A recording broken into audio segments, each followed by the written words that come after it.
మధ్యాహ్న కాల సమయంలో నేను ఎక్కువ సంగతులు మాట్లాడి మిమ్మల్ని ఇబ్బంది పెట్టను. 5:30కు ముగించాలని నాకు చెప్పారు. 5:30కు నేను ఖచ్చితంగా ముగిస్తాను. రండి, 3 సంగతులు ఒక 20 నిమిషాల్లో నేను ముగిస్తాను. సమృద్ధి అయిన వాక్యం విన్నాం. మరలా మీరు వెళ్ళి సిద్ధపడి రావాలి రాత్రి కూడికి. యోహాను సువార్త 1వ అధ్యాయం. యోహాను సువార్త 1వ అధ్యాయం.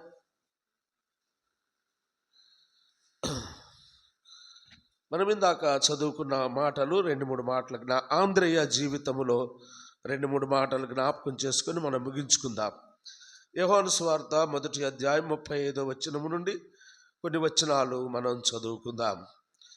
మరునాడు నేను చదువుతాను. మరలా యోహాను అతని శిష్యులలో 2 నిలుచుండగా అతడు నడుచుచున్న యేసు వైపు చూచి, ఇదిగో దేవుని గొర్రెపిల్ల అని చెప్పెను. అతడు చెప్పిన మాట ఆ 2 శిష్యులు విని యేసును వెంబడించిరి. యేసు వెనుకకు తిరిగి వారు తన్ను వెంబడించుట చూచి, మీరేమి వెదకుచున్నారని వారిని అడుగగా, వారు రబ్బీ, నీవు ఎక్కడ కాపురమున్నావని ఆయనను అడిగిరి. రబ్బీ అను మాటకు బోధకుడని అర్థము. వచ్చి చూడుడని ఆయన వారితో చెప్పగా, వారు వెళ్ళి ఆయన కాపురమున్న స్థలమును చూచి ఆ దినము ఆయన యొద్ద బస చేసిరి. అప్పుడు పగలు రమారమి 4 గంటలాయను. యోహాను మాట విని ఆయనను వెంబడించిన 2 ఒకడు సీమోను పేతురు యొక్క సహోదరుడైన ఆంద్రెయ. ఇతడు మొదట తన సహోదరుడైన సీమోనును చూచి, మేము మెస్సయ్యను కనుగొంటిమని అతనితో చెప్పి యేసు యొద్దకు అతనిని తోడుకొని వచ్చెను. మెస్సయ్యను మాటకు అభిషిక్తుడని అర్థము. యేసు అతని వైపు చూచి, నీవు యోహాను కుమారుడవైన సీమోనువు, నీవు కేఫా అనబడుదువని చెప్పెను. కేఫా అను మాటకు రాయి అని అర్థము.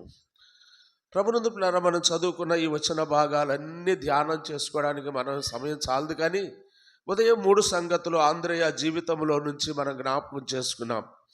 యోహాను తన శిష్యులైన వారికి యేసుక్రీస్తును చూపించి పరిచయం చేసిన పరిచయం ఏమని అంటే, ఇదిగో దేవుని గొర్రెపిల్లాని పరిచయం చేశాడు.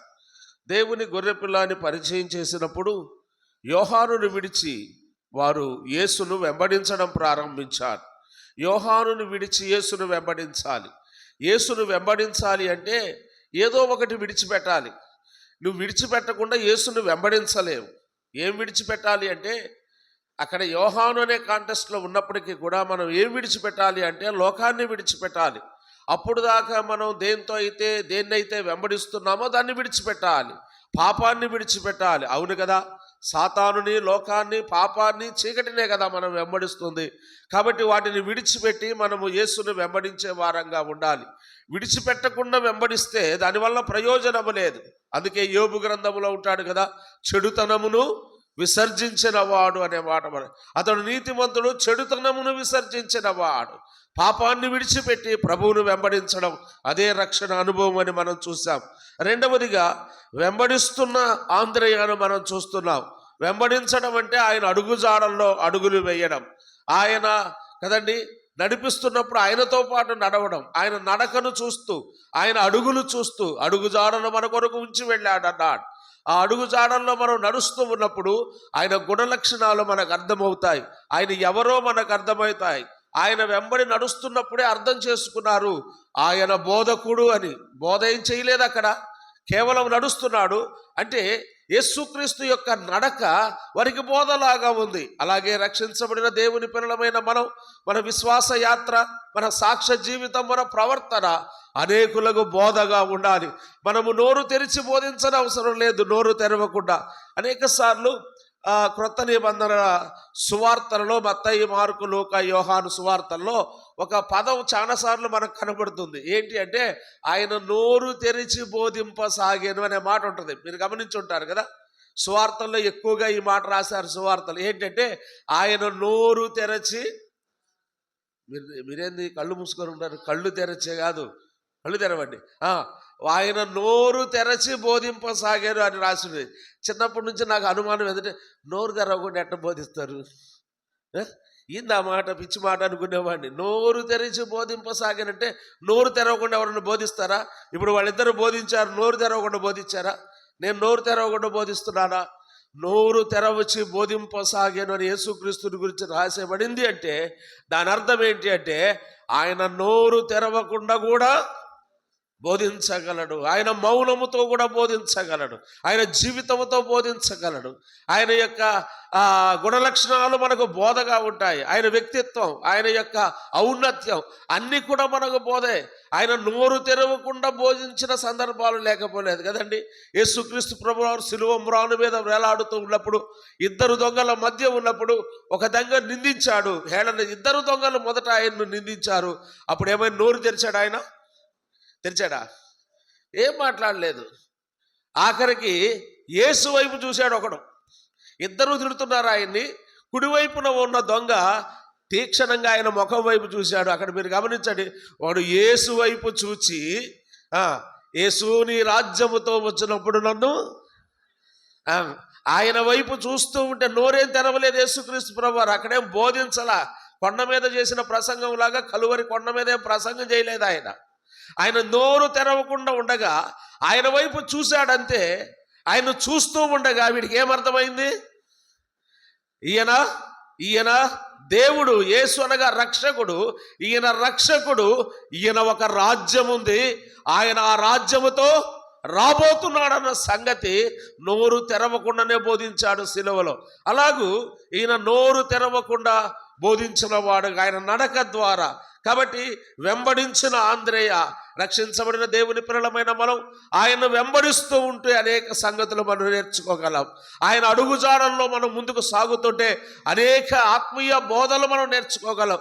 యేసుక్రీస్తు జీవితమే ఒక బోధండి. ఆయన కదిలినా, ఆయన చూసిన ఆయన కనుచూపు కూడా ఒక బోధే. కాబట్టి ఆయనలో ఎన్ని కోణాలు ఉన్నాయో అవన్నీ కూడా గమనిస్తున్నారు వీళ్ళు. ఆయన వెంబడి వెళ్ళడం అంటే ఊరక వెళ్ళడం కాదు గుడ్డిగా కదండి. ఇప్పుడు గుడ్డి ఆయన ఒక ఆయన ఉన్నాడు అనుకో, గుడ్డి ఆయన ఒక ఆయన్ని మనం దారి చూపించాలనుకో, మనం చేయబట్టుకుంటే ఆయన మన వెంబడి వస్తూ ఉంటాడు. ఆయనకి ఏమైనా పని ఉంటుందా? ఆయనకేం పని లేదు. మనం దారి చూడాల్సిన పని మంది. గమ్మున వచ్చేస్తుంటాడు కదండి. గుడ్డిగా నడవడం అంటారు దాన్ని. ముందున్నోడు కాలువలోకి దూకితే ఆయన కూడా కాలువలో పడతాడు ముందున్న వాడిని బట్టి. కానీ యేసుక్రీస్తును వెంబడించేటప్పుడు గుడ్డిగా వెంబడించకూడదు. యేసుక్రీస్తును మేము గుడ్డిగా నమ్మేవండి, గుడ్డిగా నా వెంబడిస్తాం, నో, అది కరెక్ట్ కాదు. యేసుక్రీస్తును ఆయన అడుగుజాడలు చూస్తూ, ఆయన ఔన్నత్యం, ఆయన వ్యక్తిత్వం, ఆయన ప్రేమ, ఆయన ప్రేమతత్వం కదండి, ఇవన్నీ ఆయనలో ఉన్న గుణలక్షణాలు చూస్తూ ఆయన నడవాలి. ఆయనలో గుణలక్షణాలు నీకు అర్థమైతేనే కదండి. పేతురు రాసిన మొదటి పత్రిక 2వ అధ్యాయం 9వ వచనంలో ఏ వచనం ఉంది? అయితే మీరు చీకటిలో నుండి ఆశ్చర్యకరమైన తన వెలుగులోనికి మిమ్మల్ని పిలిచిన వాడి గుణాతిశయములు ప్రచురం చేయాలి అంటే ఏం చేయాలి? గుణాతిశయాలు నీకు తెలుసుకోవాలి కదా. యేసుక్రీస్తులో ఉన్న గుణలక్షణాలు ఏంటి, ఆయన గుణాతిశయాలు ఏంటి, అవన్నీ నీకు అర్థమైనప్పుడు ఆయనను నీవు బోధకుడుగా నీవు గుర్తించగలవు నీ జీవితంలో. కాబట్టి వెంబడించిన ఆంద్రేయ అని మనం చూసాం. వెంబడిస్తూ అనేక సంగతులు నేర్చుకున్నాడు. తర్వాత కదండి, యేసుతో బస చేసిన ఆంద్రేయ, యేసుతో సమయం గడపడం. యేసుతో బస చేయడం అంటే ఆయనతో సమయం గడపడం కదండి. యేసుక్రీస్తు ప్రభువారు సిలువ వేయబడి తిరిగి లేచిన పరలోకానికి ఆరోహణమై వెళ్ళిన తర్వాత అందరు ఎక్కడికి వెళ్ళారు?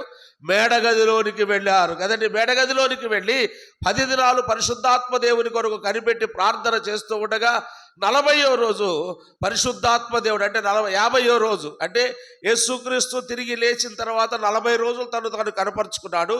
అంటే పునరుద్ధాన దినం దగ్గర నుండి 40వ రోజు ఆయన ఆరోహణమై వెళ్ళాడు. అక్కడి నుండి 10 రోజులు మేడగదిలో వాళ్ళు బస చేశారు. యేసుక్రీస్తుతో పాటు ముందు బస చేశారు. యేసుక్రీస్తు లేకపోయినా ఆయన కొరకు అక్కడే బస చేశారు. అక్కడే పరిశుద్ధాత్మ దేవుడు వారిని దర్శించాడు. ఆ పరిశుద్ధాత్మ దేవునితో వారు కలిసి పని చేయడం ప్రారంభించారు. కాబట్టి 50వ రోజు పెంటికోస్టల్ డే అంటే 50th డే అని అర్థం. అదే సంస్థ పేరు పెట్టుకున్నారు కాబట్టి అదే సంస్థ అనుకుంటా.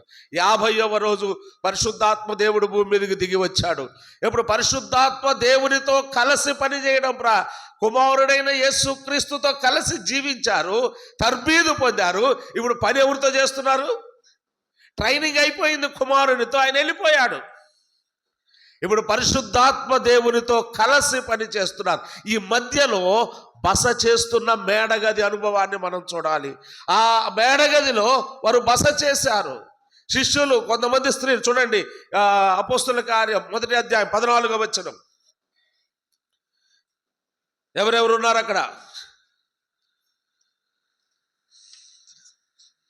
8వ వచనంలో కదండి, ఆయన ఆకాశం ఆయన వెళ్ళిపోయాడు పరలోకానికి. 11వ వచనం, గలిలయ మనుషులారా మీరు ఎందుకు నిలిచి అపోస్తుల కార్యం 1:11 చూస్తున్నారు.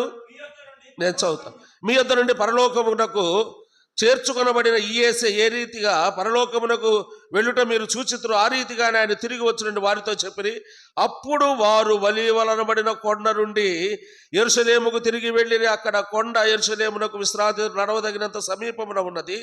వారు పట్టణములో ప్రవేశించి తాము బస చేయుచుండిన మేడగదిలోనికి, బస చేయుచున్న మేడగది, ఇటువంటి అనుభవం అండి. మేడగది అనుభవం అంటే బస చేయుచున్న మేడగది. ఇందాక యోహాను వారిద్దరు శిష్యులు ఆయనతో బస చేశారు అంటున్నాడు. ఇక్కడ బస చేయుచుండిన మేడగదికి వచ్చారు. చదువు. ఆ పట్టణమును తాము బస చేయుచుండిన 13వ వచనం, మేడగదిలోనికి ఎక్కిపోయి వారెవరనగా పేతురు, యోహాను, యాకోబు, ఆంద్రేయ, ఫిలిప్పు, తోమా, బర్తలోమి, మత్తయి, అల్ఫయి కుమారుడగు యాకోబు, జెలోతే అనబడిన సీమోను, యాకోబు కుమారుడగు యూదా అను వారు వీరందరూ, వీరితో కూడా కొందరు స్త్రీలను, యేసు తల్లి అయిన మరియను ఆయన సహోదరులను ఏక మనస్సుతో ఎడతెగక ప్రార్థన మేడగదిలో బస చేయడం అంటే ఏంటి చెప్పండి? ప్రార్థనా జీవితం. ప్రార్థనా జీవితం. ఇప్పుడు నేను అడుగుతున్నాను ఒక ప్రశ్న. ఇందాక పొద్దున ఒక శిష్యుడి గురించి మనం చెప్పుకున్నాం కదా. ఏ శిష్యుడు గుర్తొస్తాడు మనకు? ఫస్ట్ అందరికంటే ఇస్కరియోతు యూదా గుర్తొస్తాడు కదండి. ఇక్కడ ఉన్నాడా? ఈ లిస్టులో ఉన్నాడా? లేడు. ఎందుకు లేడో చూద్దాం తర్వాత. ఇప్పుడు కదండి, ఒక నిమిషం, ఎందుకు లేడు ఇస్కరియోతు యూదా? ఏం చేశాడు? ఉండకపోవడానికి కారణం ఏంటి? అప్పుడు దాకా వీళ్లతోనే ఉన్న ఇస్కరియోతు యూదా ఉండకపోవడానికి కారణం ఏంటి? ఏం తప్పు చేస్తాడు అసలు ఇస్కరియోతు యూదా? మెయిన్ తప్పు ఒకటి చెప్పండి. యోహానే రాశాడు 12వ అధ్యాయంలో, అతడు బీదల మీద, చెప్పండి ఆ మాట, అతడు బీదల మీద ప్రేమ కలిగి కాదు కానీ ఆ సంచిలో డబ్బు వాడు దొంగిలించుచు. మెయిన్ నేరం ఏంటి చెప్పండి ఇస్కరియోతు యూదా? వెండి నాణ్యాల తర్వాత అమ్ముకున్నాడు యేసు ప్రభుని. ముందు అసలు మిస్టేక్ ఎక్కడ స్టార్ట్ అయింది?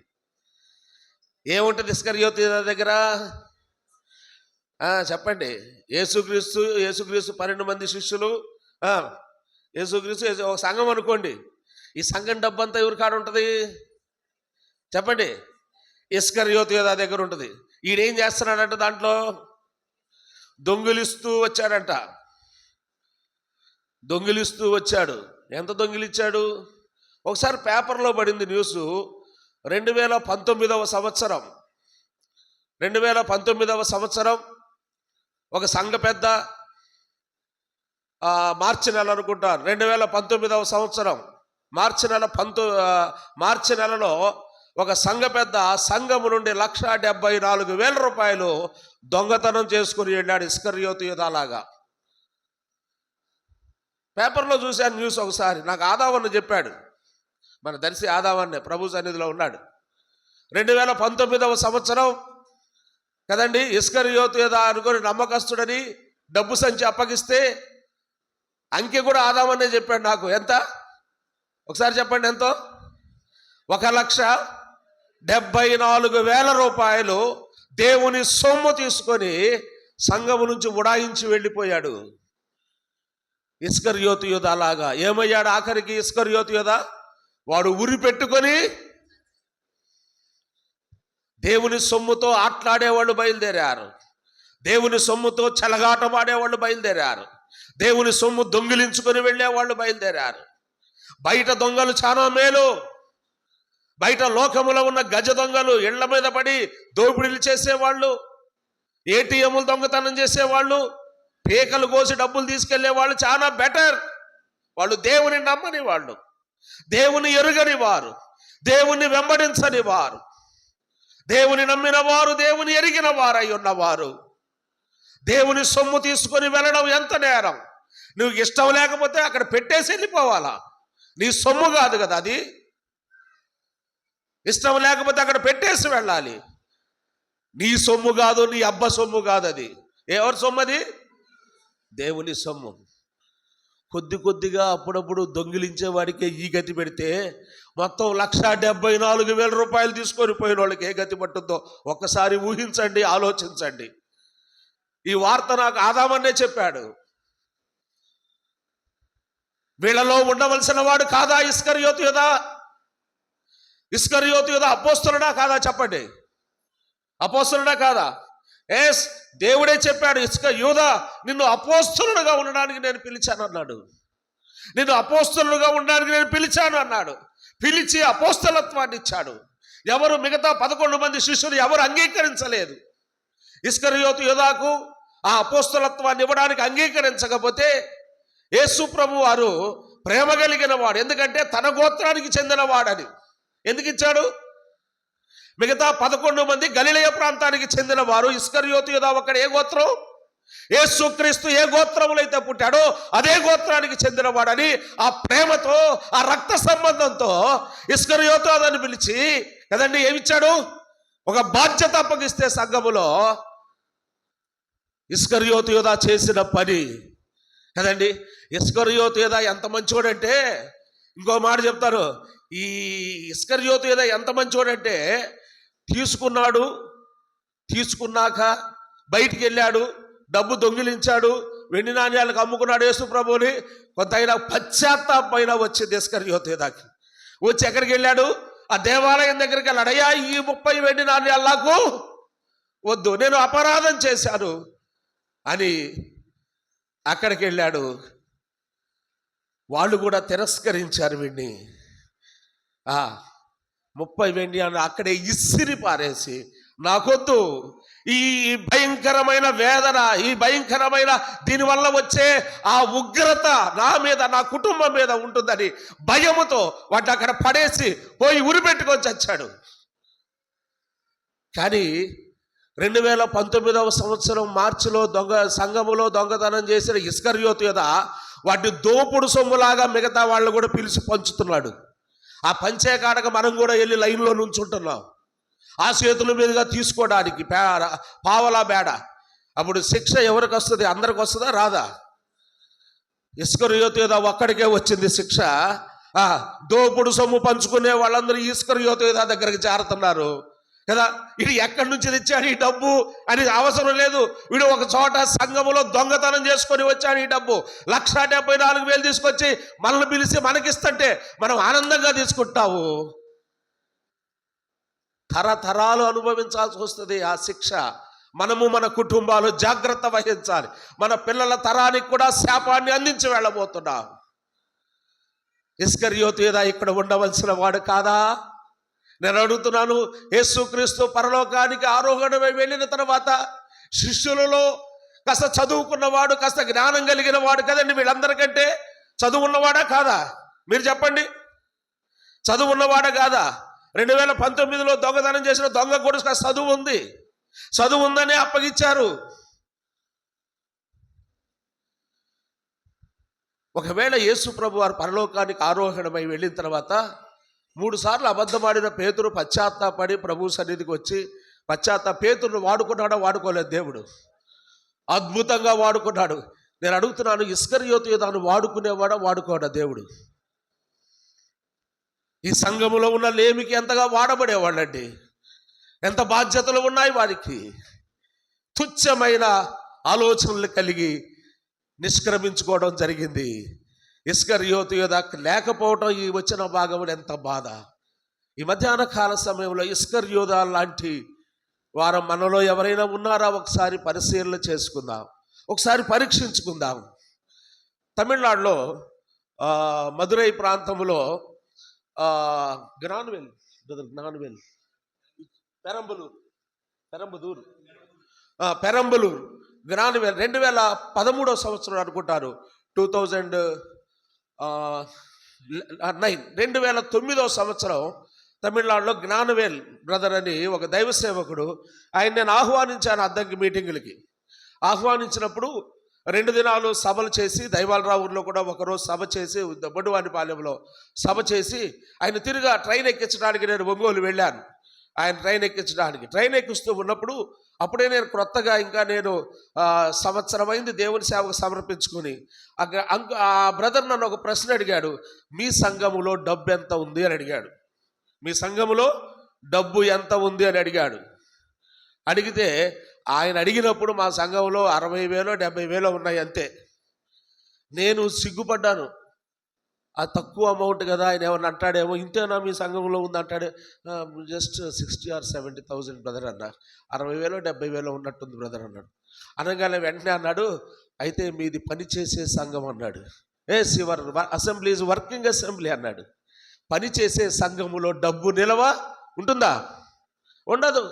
దేవుని స్వార్థ పని, దేవుని పని జరిగే స్థలాల్లో డబ్బు నిలవ ఉండదు.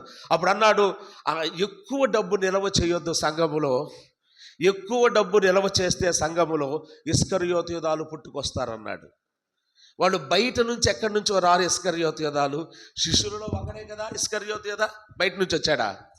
కాబట్టి ఎక్కడ డబ్బులు ఎక్కువ నిలవ ఉంటే ఏ సంఘములో, ఆ సంఘములో ఇస్కరియోతు యూదాలుగా మారుతారు, జాగ్రత్త అని ఒక హెచ్చరిక చేసి వెళ్ళాడు. ఎంత బాగుండండి ఈ వరుసలో శిష్యులందరి పేర్లు చదువుతుంటే ఎంత బాధ ఉంటుంది. ఒకవేళ నేను ఇలాగ అనుకుంటాను, శిష్యులందరి పేర్లు దైవగారు వాళ్ళ తల్లిదండ్రులు ఆ పేర్లు మా అబ్బాయి పేరు కూడా యేసుక్రీస్తు శిష్యుల జాబితాలో ఉందని చెప్పుకుంటారు. ఇస్కరియోతు యూదా తల్లిదండ్రులు కూడా కదా, మా పిల్లవాడు కూడా యేసుక్రీస్తు శిష్యుడు అని చెప్పుకొని ఉంటారు వాళ్ళు. మా పిల్లవాడు యేసుక్రీస్తు శిష్యుడు, మా పిల్లవాడు యేసుక్రీస్తు శిష్యుడు మాత్రమే కాదు, అంత డబ్బు వ్యవహారం అంతా చూసుకునేది మా పిల్లోడే అని గర్వంగా చెప్పుకొని ఉంటారు. ఇప్పుడు ఇక్కడ లేఖనాల్లో ఇస్కరియోతు యూదా పేరు లేకపోతే అతని కుటుంబీకులు, అతని తల్లిదండ్రులు ఎంత అవమానము పడి ఉంటారు. అవమానించవలసిన విషయాల్లో అతిశయిస్తున్నామా? మన ఇంటి వాడు దొంగ అయినప్పుడు మనకెంత అవమానం, మన కుటుంబీకుడు దొంగ అయినప్పుడు మనకెంత అవమానం, మన రక్త సంబంధి దొంగ అయినప్పుడు మనకెంత అవమానం, మన యూదా గోత్రానికి చెందిన వాడు దొంగ అయినప్పుడు మనం ఎంత అవమానపడతామండి. నిజంగా కుటుంబీకులు ఎంత అవమానపడి ఉంటారో ఆ తల్లిదండ్రులు. చూడండి, వారు బస చేయున్న స్థలం. అంతకుముందు మేడగదిలో ప్రభువుతో కూడా బసలో ఉన్నప్పుడు కదండి, మొదట రొట్టె ఎవరికి ఇచ్చాడు? ఇస్కరియోతు యూదాకే ఇచ్చాడు. ఇప్పుడు లేడు. పరిశుద్ధాత్మ దేవుడు దిగి వచ్చాడు, లేడు. కానీ ఆంద్రేయ ఎక్కడున్నాడు చెప్పండి. యేసుతో బస చేస్తూ మేడగదిలో ఉన్నాడు, శిష్యులతో బస చేస్తూ ఎక్కడున్నాడు? మేడగదిలో. ఆ తర్వాత పరిశుద్ధాత్మ దేవుడు భూమి మీదకి దిగి వచ్చినప్పుడు అక్కడ ఉన్నాడు. ఆ పరిశుద్ధాత్మ చేత నింపబడిన అనుభవం అండి ఉన్నాడు ఆంద్రేయ కదండి, బస చేసిన ఆంద్రేయాలు చూసి. ఇంకొక మాట చూద్దాం, 1:41 నేరుగా చూపిస్తాను, సమయం లేదు, అయిపోయింది. 1:41 చదవండి. ఆ వాటర్ బాటిల్ 1:41 యోహాను సువార్త.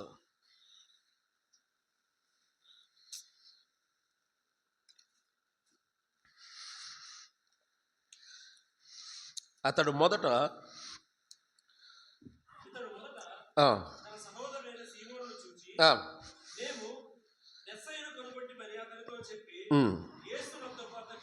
చాలు, 2 మాటలు తీసుకుందాం ఇక్కడ, రెండు మాటలు తీసుకుందాం ఇక్కడ. ఆంద్రేయ క్యారెక్టర్ ఇక్కడ కనబడుతుంది. రెండోసారి పేతురుని కలుసుకున్నాడు, ఇంటికి వెళ్ళాడు. వాళ్ళ సహోదరుడు పేతురు వెళ్ళాడు. రాత్రి ఎక్కడికి పోయేవరా అని ఉంటాడు పేతురు కదా, అన్నో తమ్ముడో సహోదరుడా రాత్రి అంతా ఇంటికి రాలేదు, ఎక్కడికి వెళ్ళావంటే నేను యేసుతో, నువ్వు యోహాన్తో కదా ఉండాల్సిందంటే యోహానుని విడిచిపెట్టి యేసుని వెంబడించాను. యేసుని వెంబడిస్తే ఏం జరిగింది? ఆయన నడక చూశాను, ఆయన రబ్బీ, ఆయన బోధకుడని అర్థమైంది నాకు. రెండవది, ఆయనతో బస చేశాను. ఆయనతో బస చేసినందువల్ల ఏమర్థమైంది? ఇక్కడ ఏం చెప్తున్నాడు చెప్పండి? పేతురుకి వచ్చి ఏం చెప్తున్నాడు? నేను రబ్బీని కనుగొన్నాను అన్నాడా? కానీ చెప్పండి, నేను మెస్సయ్యను కనుగొంటిని. యోహాను యేసుక్రీస్తుని చూపించినప్పుడు ఇదిగో దేవుని గొర్రె పిల్ల అన్నాడు, అంతేగాని రబ్బీ అని చెప్పలేదు, మెస్సయ్య అని చెప్పాడా? యూదులు వందల సంవత్సరాల నుంచి వారు మెస్సయ్య కొరకు ఎదురు చూస్తున్నారు. మెస్సయ్య వస్తాడు, మెస్సయ్య వచ్చి మమ్మల్ని ఈ రోమా ప్రభుత్వం నుండి, ఈ రోమా పరిపాలన నుండి మమ్మల్ని విడుదల చేసి మాకు స్వాతంత్ర దేశాన్ని ఇస్తాడు మా రాజు మెస్సయ్య కొరకు. వారు అనేక సంవత్సరాల నుంచి ఎదురు చూస్తున్నారు మెస్సయ్య కొరకు. వచ్చాడు యేసుక్రీస్తే మెస్సయ్య అన్న సంగతి అనేకులకు అర్థం కాలేదు. కానీ ఆంద్రేయకి ఏమైంది? అర్థమైంది. ఈయన మెస్సయ్య అన్న సంగతి అర్థమైంది. మెస్సయ్య అంటే ఎవరు? అభిషిక్తుడు. యోహాను చెప్పలేదు. మెస్సయ్యని ఎలా కనుగొన్నాడు? నడుస్తూ ఉండగా బోధకుడని కనుగొన్నాడు. ఆయనతో బస చేస్తూ ఉండగా, చెప్పండి, మెస్సయ్య ఈయన అన్న సంగతి, ఈయన అభిషిక్తుడు, పరము నుండి దిగి వచ్చిన వాడు, దేవుని చేత అభిషేకించబడిన వాడు అన్న సంగతి అర్థమైంది. ఈయనే రక్షకుడు. మెస్సయ్య అంటే అభిషిక్తుడు, రక్షకుడు అని అర్థం. యేసు మాత్రమే కాదు, ఈయన రక్షకుడు. ఈయన రక్షించడానికి వచ్చాడు. ఇదిగో లోక పాపమును మోసుకొని పోవచ్చున్న దేవుని గొర్రె పిల్ల. నేను అనుకుంటాను, పేతురు దగ్గరికి వెళ్ళి ఈ ప్రసంగం, ఈ వచనాన్ని మొదట ఈ భూమి మీద ఉపయోగించిన వాడు ఆంద్రేయ అనుకుంటాను. ఆంద్రేయ ఫస్ట్ మెసేజ్ ఎక్కడ? ఇంటిలో. ఎక్కడ చెప్పండి? మొదటి వర్తమానం ఎక్కడిచ్చాడు ఆంద్రేయ? ఇంటిలో. బహిరంగంగా పేతురు కావచ్చు, ఇంటిలోకి వెళ్ళి ఏం చెప్తున్నాడు? 3 మాటలు ఇతను కనుగొంది. ఒకటి, లోక పాపమును మోసుకొని పోయే దేవుని గొర్రె పిల్లని నేను చూశాను. ఆయన ఎవరో కాదు, ఆయన బోధకుడు. ఆయన ఎవరో కాదు, ఆయన అభిషిక్తుడు, మనం రక్షించడానికి వచ్చిన రక్షకుడు. రా తమ్ముడు వెళదాము. ఈ 3 మాటలు చెప్పి రా అని పిలిచాడు. పేతురు వెంటొచ్చాడండి. ఇప్పుడు చెప్పండి, ఏం చెప్పాలి అక్కడ?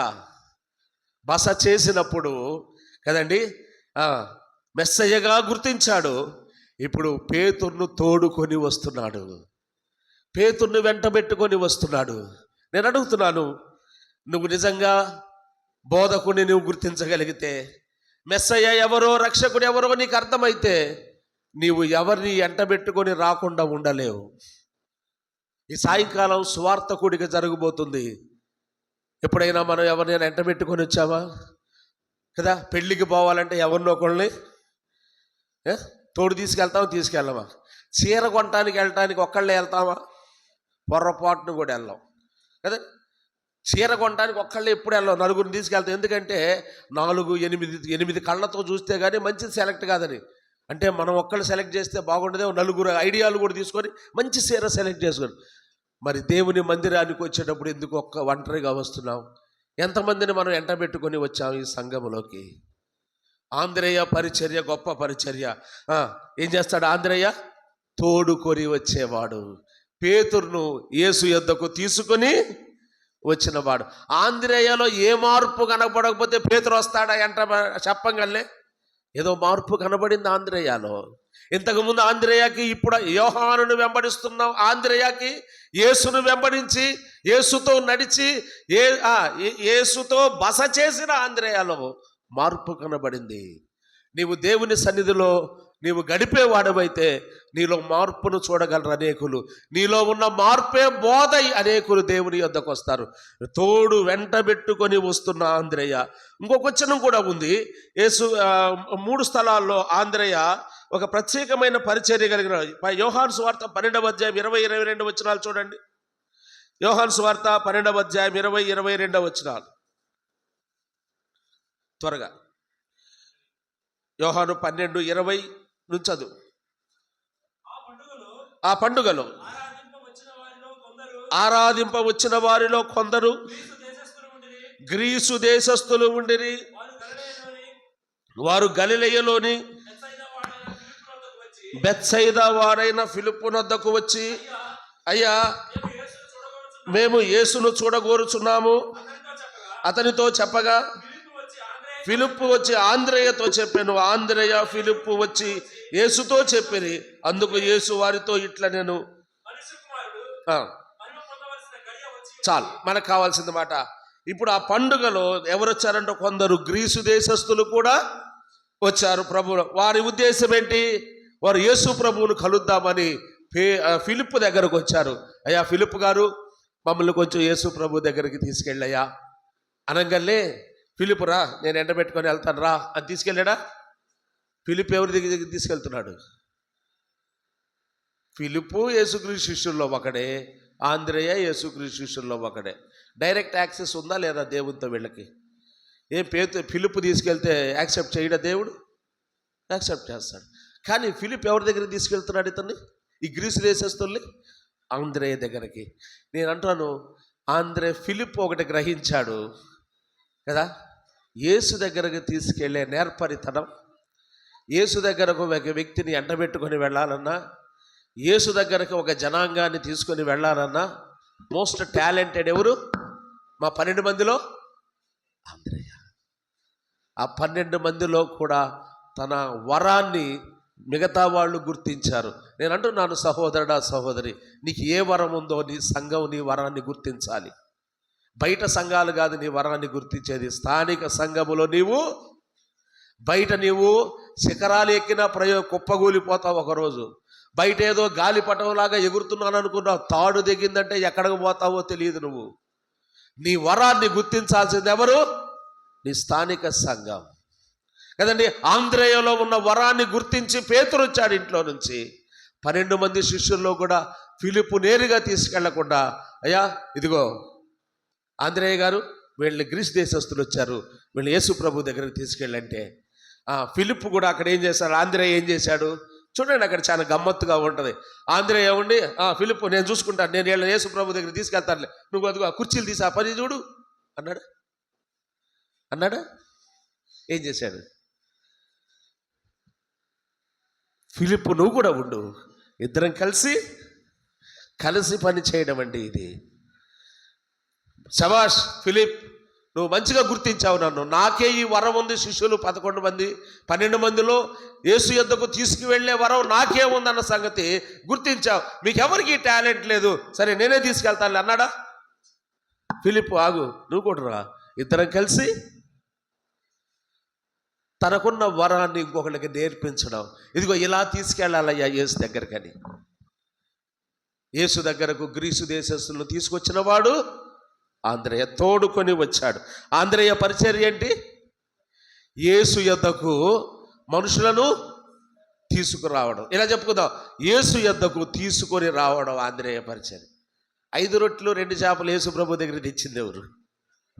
అవన్నీ మీరు తర్వాత చూసుకోండి. 4 సువార్తల్లో ఉంటుంది 5 రొట్టెలు 2 చేపలు కదా. అంతమంది జనసమూహం కొండ మీద అందరూ ఆకలితో ఉన్నారు. వారికి భోజనం పెట్టడానికి మీ కాడేమన్నా ఉందా అని శిష్యులు అడిగితే, మా కాడేమీ లేదయ్యా, చేతులు ఎత్తేశారు, మా కాడే, మీరు వీళ్ళకి భోజనం పెట్టాల్సిందే అన్నాడు. మరి ఎట్లా ప్రభు అంటే, ఎవరి దగ్గర ఉన్నదో ఎతకండి అన్నాడు. ఇక శిష్యులు జనంలో ఎతకడం మొదలుపెట్టారు, ఎవరి కాడనే ఏమన్నా ఉందా అని. ఎత్తుక్కుంటూ వెళ్ళగా ఎవరి దగ్గర ఏమి లేదు. అదిగో చిన్న పిల్లోడు ప్యాకెట్ ఉంది కదా చేతిలో, అట్టా ఆంద్రేయ ఒక చిన్న పిల్లోడు 5 రొట్టెలు 2 చేపలు పట్టుకొని కూర్చున్నాడు. ఎందుకంటే యేసు ప్రభు వాక్యం చెప్పి అయిపోయిన తర్వాత ఇట్లా భోజనాల కార్యక్రమం ఆ రోజు ఏమి ఉండవు. అందుకని వాళ్ళ అమ్మ పాపం 5 రొట్టెలు 2 చేపలు సిద్ధం చేసి పంపించింది, మధ్యాహ్నం ఆకలి అయితే తినరా నాయన అని. వాడు అయిపోద్దే ఎప్పుడు మింగుదామని వాడు కాసుకొని ఉన్నాడు. వాడి దగ్గరికి వెళ్ళి ఆంద్రేయ ఇట్టా వాటికి వెళ్ళి చూసుంటాడు. వాడు వెనక పెట్టుకొని ఉంటాడు, నాయన ఇంతమందిలో నీ సూపు నా చేపల మీద నా రొట్టెల మీదే పడిందా అని వెనక్కి పెట్టుకొని ఉంటాడు. అసలు పిల్లల్ని అడుగుతారండి ఎవరైనా? ఆ పిల్లవాడిలో ఇచ్చే గుణం ఉందన్న సంగతి ఆంద్రేయకి అర్థమేమో. వెళ్ళి పిల్లవాడితో అడగాలంటే ఇలా నుంచొని అడిగితే సరిపోద్దా? వాడు ఆడుంటాడు. ఏం చేయాలి? పిల్లవాడి దగ్గరకు వంగి పిల్లవాడితో ఏం చెప్పాడో ఏమో మనం చెబితే, మనం 2 చాక్లెట్లు మనం కొనుక్కొచ్చి ఇవ్వండి, 2 చాక్లెట్లు ఇచ్చి అడగండి అని వెనక పెట్టుకుంటారు వాళ్ళు. పిల్లల చేతిలో వచ్చి తినేవి తీసుకోగలమా? ఏం చెప్పాడో పిల్లోడికి, ఏం మేనేజ్ చేశాడో. యేసు ప్రభు ఇదే చెప్పుంటాడు, యేసు ప్రభు నీ చేతిలో ఉన్న ఆహారం యేసు ప్రభు కావాలంటే అడుగుతున్నాడు అంటే ఇచ్చేశాడండి. ఇచ్చేశాడు ఆ పిల్లోడు. వాటిని తీసుకుని ఆంద్రేయ అక్కడికి తీసుకొచ్చాడు. ఇంకొక ప్రశ్న, యేసు ఆహారం 5 రొట్టెలు 2 చేపల మంది ఆహారాన్ని చూసిన తర్వాత ఈ జనాన్ని చూసిన తర్వాత ఈ సాలవులయ్యా నీది తినరా అని చెప్పి ఇచ్చేసి వెళ్తాం మనం అయితే కదా, అవునా కాదా? 5 రెట్లు 2 చేపలు, జనం ఇంతమంది ఉన్నారు, ఎవరికి సరిపోతాయి, సరే నీది నువ్వు తినరా అని వాడికే ఇచ్చేసి ఏమి లేవు ప్రభు అంటాం. కానీ వీటిని యేసు యొద్దకు తీసుకెళ్తే ఆయన ఏదైనా చేయగలడన్న విశ్వాసం, ఆయన వీటితో వీళ్ళందరి కడుపు నింపగలడు అన్న విశ్వాసంతో తీసుకొని వెళ్ళడం, విశ్వాసముతో తోడుకొని వెళ్ళే అనుభవం ఆంద్రేయలో మనం చూస్తాం. ప్రియమైన సహోదరి, ఇంకొక మాట చెప్పి నేను ముగిస్తాను. ఆంద్రేయ తోడుకొని వచ్చే పరిచర్య కలిగిన వాడు ఆంద్రేయ. ఆ తరువాత ఆంద్రేయ, నేను ఊరికే ముగిస్తాను కానీ యోహాను సువార్త 1వ అధ్యాయం నుండి 12వ అధ్యాయం వరకు, ఈ 12 అధ్యాయాలు ఎలా చెప్తున్నా చూడండి. అపోస్తలుల కార్యం 1వ అధ్యాయం నుండి 12వ అధ్యాయం వరకు పేతురు పరిచర్య మనకు కనబడుతుంది.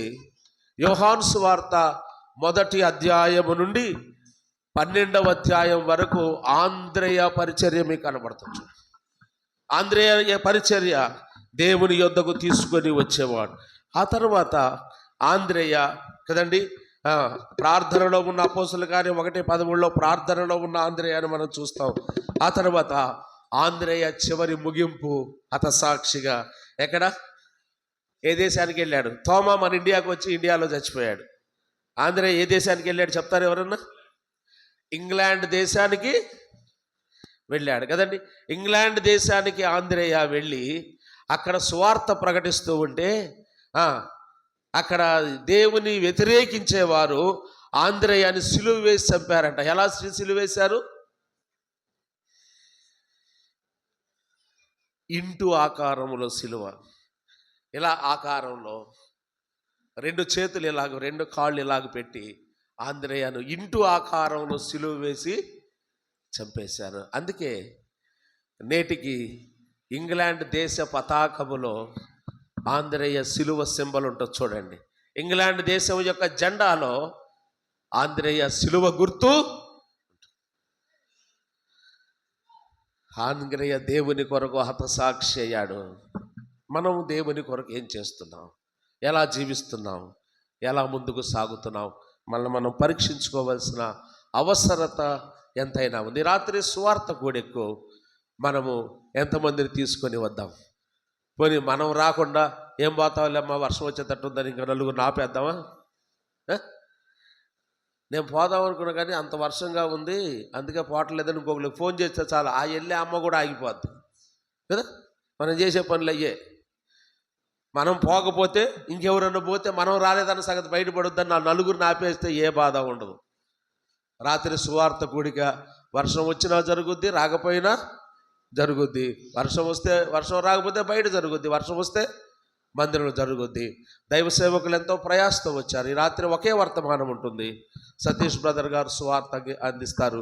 అనేకులను, బంధువులను, రక్త సంబంధికులను తోడుకొని దేవుని సన్నిధికి రావాల్సిందిగా ప్రభువు పేరట ప్రేమతో ఈ ప్రకటన నేనే చేస్తూ నేను ఈ మాటలు ముగిస్తున్నాను.